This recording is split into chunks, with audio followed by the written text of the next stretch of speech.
Hi, Preston. We're talking about 50,000 people a day coming back to this part of town. And while Amazon had required employees to be in the office 3 days a week last year, this is now returning the workplace and the neighborhood to pre-pandemic norms.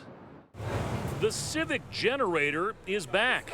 Next to the long food truck lines, the full parking lots, and a bunch of badged people walking to and fro. I agree, it's hard. I was not a fan at first. Rena Palumbo, who works on the AWS team, says she's happy to be back in person on a daily basis. It's important for us to keep that human connection.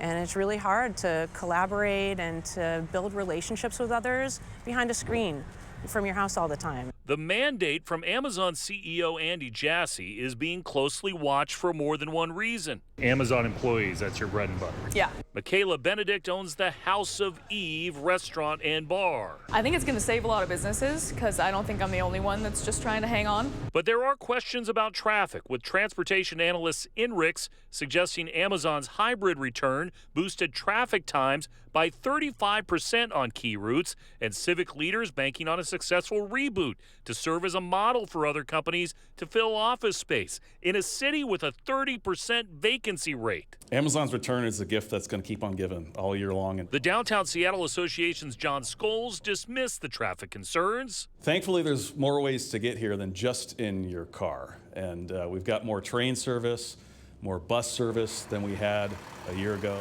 It is likely too early to make any sort of clear conclusion. We have more people here on campus than we've had in a long time. But almost 5 years after the pandemic abruptly sputtered it, the engine is running again. We did see some traffic impacts this morning on the main entry points from I-5 into South Lake Union on Mercer and Denny as well. Those have been the main connectors over time, and were those connectors that made some of the Seattle traffic the worst in the country before that pandemic changed the workplace environment and the rest of downtown as we know it.